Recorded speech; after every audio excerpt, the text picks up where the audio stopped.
Mayor Little, thank you for your time out of your busy schedule to come and sit down with in this interview, a partnership between BC SARF, Hamiari Media, and North Shore News.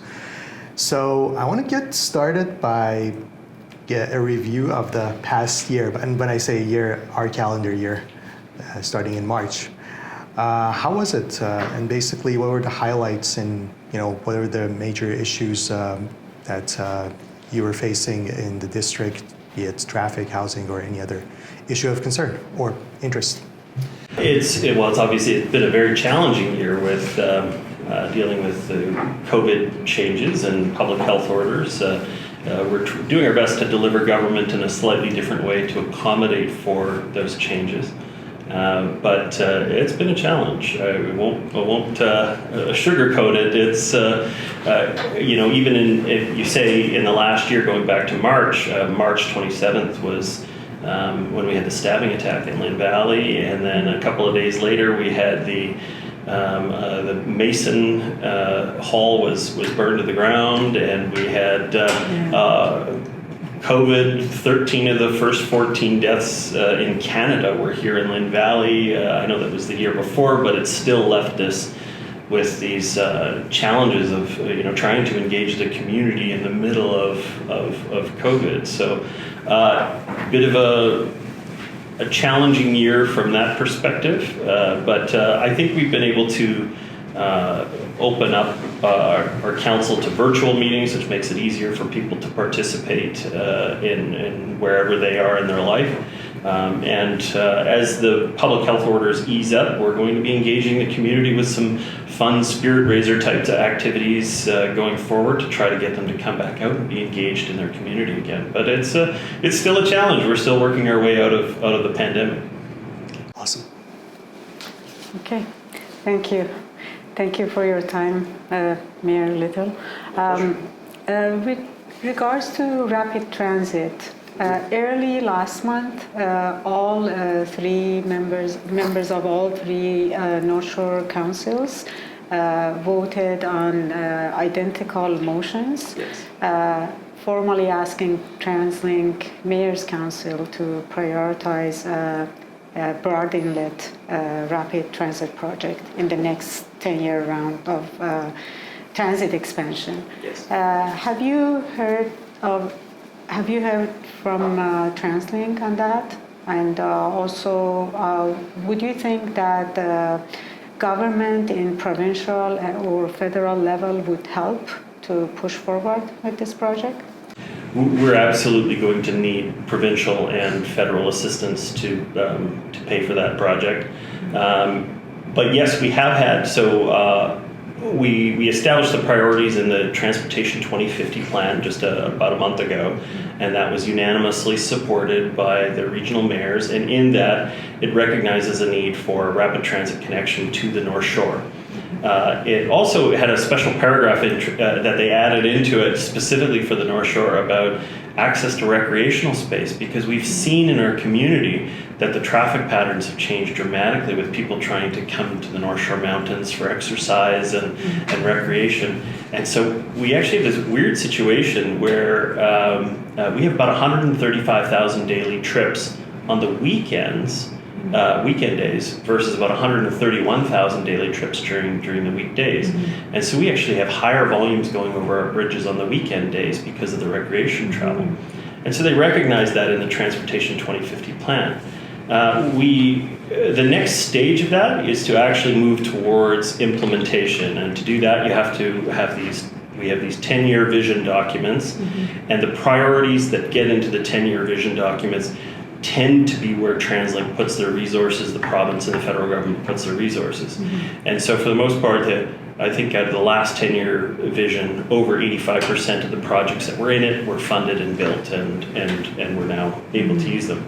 And so that's the next critical piece, is making sure that the 10-year vision has a rapid transit connection to the North Shore contemplated in it. Mm-hmm. And what we're expecting to see is probably about a month from now, a confirmation of that priority from the region. But it's still going to rely on provincial and federal dollars going forward. No promises yet? Well, I promise I'm doing everything I can to get it into the 10-year vision. And then once we get it into the 10-year vision, the next step will be advocating to the provincial and federal government for funding. Okay. But it's a pretty good bet. Once you get into the 10-year vision, is that the provincial government and the federal government tend to say, local government sets priority, we find ways to fund it. And so this is us saying with a unanimous voice, this is the priority for the North Shore, is to get rapid transit to our community to connect up at the South Shore. And so if we can get that commitment from the region, then it's likely to be supported by the province and feds. So, Mayor Lill, you got elected on the promise to manage the pace of development here, and I'm paraphrasing, correct me if I'm wrong. There were some some ideas for developments around major corridors. Last December, the UN Free Councillors voted against the 5 buildings proposal to fit the district's official plan and Maplewood Village Centre plan. So, with in terms of this approach and the need for rapid transit, because a lot of times rapid transit is built around major areas of density, how do you think that the two positions are compatible? I think that's an important part. I mean, what I specifically said in there was that we needed to slow down growth and let infrastructure catch up to growth, and that's kind of a key thing. What infrastructure do you need in order to be able to support growth? The second line, I think, on that card was that make sure that the housing we're building is the housing that we need, and that's important as well, because one of the challenges we have is that we actually have a lot of jobs on the North Shore. But the jobs don't necessarily line up with the housing very well. The housing is coming in at $1.6, $1.7, $2 million, and a lot of the jobs are not at a level that you can afford to do that. And so what we've been focusing on is making sure that the housing we're building is lower affordable, different housing ownership models, in order to be able to make sure that it's housing that's locally consumed wherever possible. We had a development that it was 61 purpose-built rentals, low cost due to age, and the last council approved a redevelopment there, which moved it up an additional 350 units. And you think, okay, well, we need housing, that's a good thing. But the housing that comes in is $1,200 to $1,500 a square foot, which is completely not affordable for the local jobs. And in the process, we eradicate the housing for 2 teachers, a bylaw officer, a hairdresser, all of these kinds of occupations that we definitely have a need for locally in the community. And so we're trying to make sure that the housing we're building is not exacerbating the problem. It's not making more commuters. It's not requiring us to bring in more people over the bridges, because we recognize that infrastructure piece is a critical challenge. When it comes to a commitment to rapid transit, if the region commits to rapid transit stations, which could be 2 stations on the North Shore, maybe 4 stations, then absolutely I would commit to re-envisioning the neighborhoods around those transit stations to be transit-oriented development, relatively high density town center development, because you need to support that infrastructure and make sure that it works. But we're still in a situation where the housing that is being built is so costly compared to the jobs that we have locally, that it's just causing more people to have to commute into the region. And so we're being very cautious about that. I think what we're targeting is, by the time we get to the end of the term, about over half of the units that are produced in the District of North Vancouver in this term are committed to by this council will be purpose-built rental or affordable or social housing in some form. We made a major commitment to that, and I think that's important for our community going forward. We had a 17-year period where not a single purpose-built rental building was built in the District of North Vancouver. And so people go, they're in a 35-year-old place, which comes up for redevelopment, and they try to move to the 30-year-old place, but it was never built. The 25-year-old place, but it was never built. The 20-year-old place. And so the problem is, it's like a ladder where you're missing all these rungs, and so people don't just move from low cost due to age housing to something that's slightly newer and have a little bit of a gap, they're having to leave the entire community because there was such a low vacancy rate and there was no way that you could have the same kind of cost available.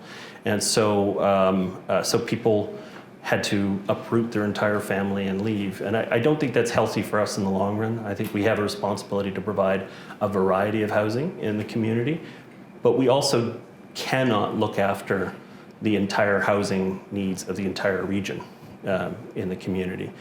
It's such a desirable area in North Vancouver that you could build tens of thousands of units and you wouldn't you wouldn't bring the prices down. There's so much demand that all you would end up doing is causing the critical failure of our infrastructure pieces with the buses and the bridges.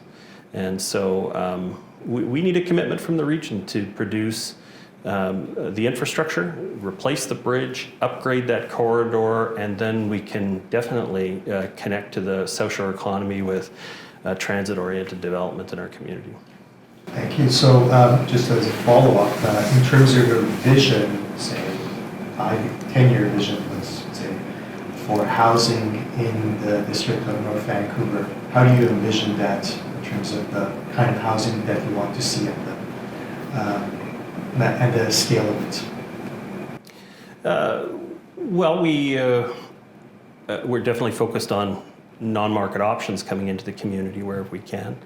And particularly whenever District of North Vancouver land is included in the calculation, we're seeking deep dive affordable housing coming into the community. That's where we have the need and demand. People that are coming into the community able to buy $2 and $3 million places. That's great. There's lots of options available for you. We need housing that's more affordable and more in line with the job market on the North Shore. Okay.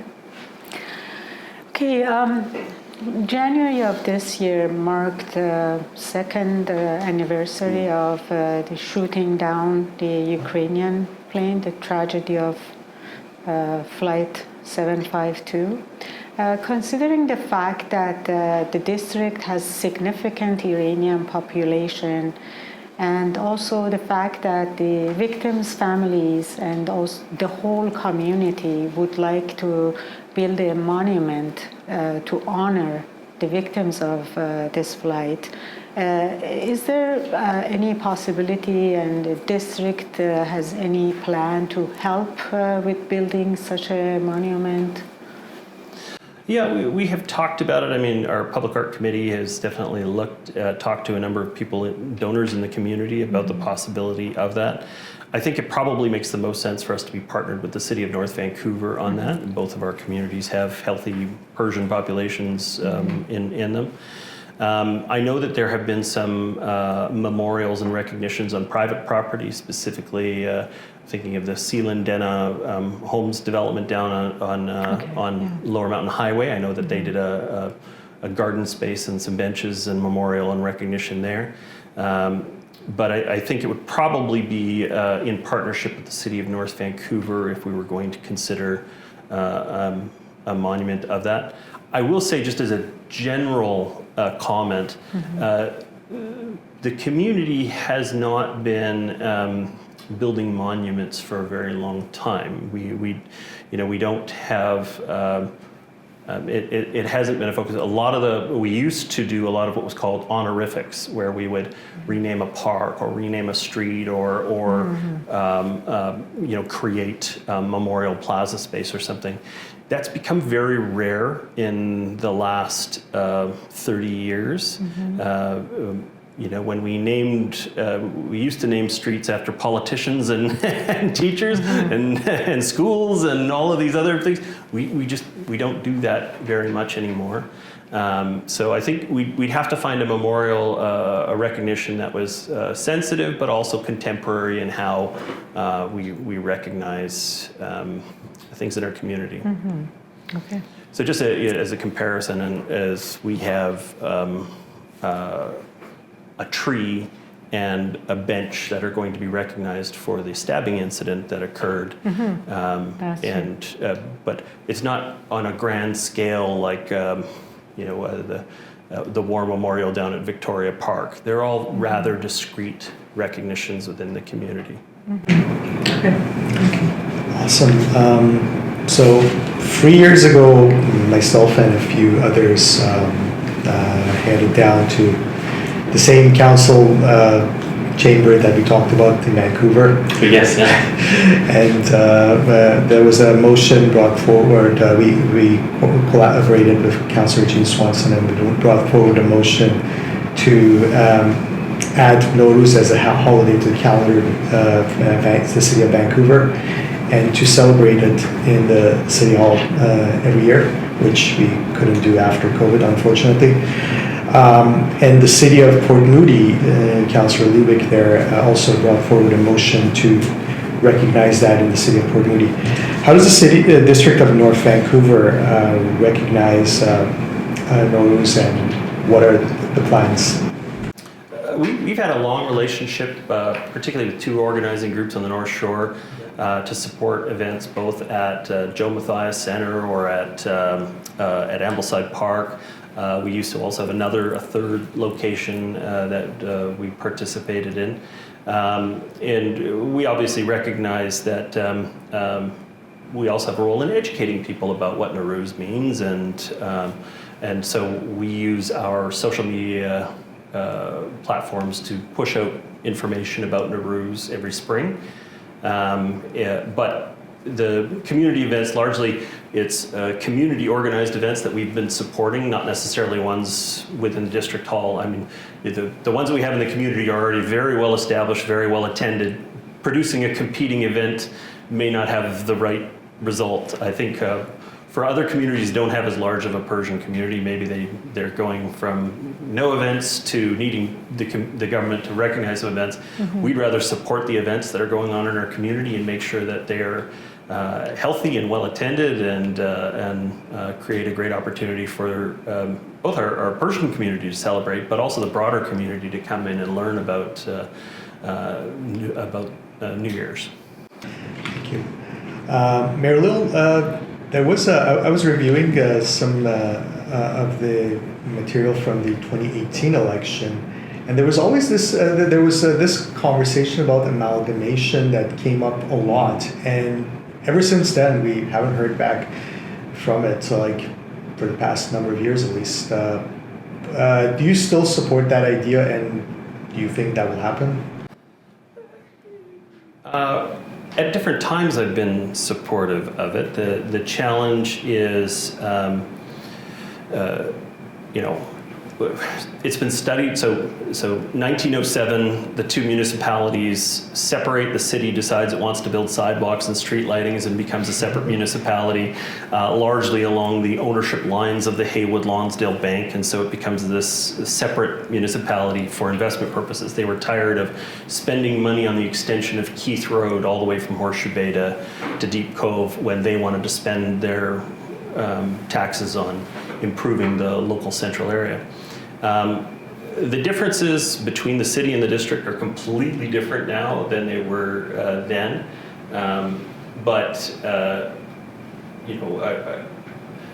Our biggest issues facing our communities would be the same whether we were one municipality or whether we were two.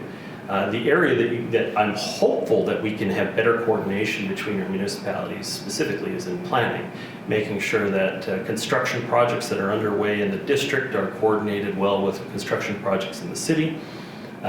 We already integrate our recreation services. I think we could probably better integrate our library services, although we already have the ability, if you take a book out of one, you can return it to another, no problem. We have relatively barrier-free fire and rescue services. So our fire departments coordinate through what's called the Move Up module, which means that if you're in the district, a city truck may respond first if you have a fire or a medical emergency. And if you're in the city, you may have a district truck that shows up first. And so that kind of level of barrier-free, make it so that the residents of our community see barrier-free access to all of our services. I think that's our first priority. As far as amalgamating the two municipalities, I said they separated in 1907. There's been 13 attempts to recombine the two municipalities.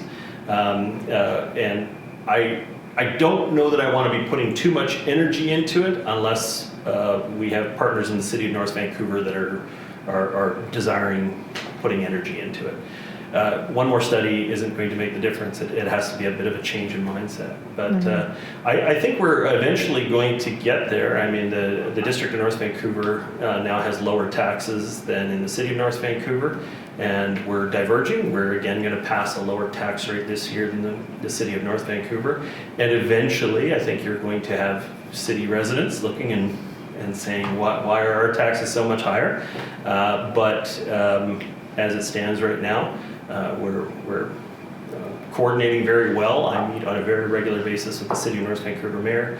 We serve on several Metro Vancouver and TransLink committees together, and we just want to make sure that as far as the residents are concerned, there's barrier-free access to our facilities and our rec spaces for everybody to enjoy.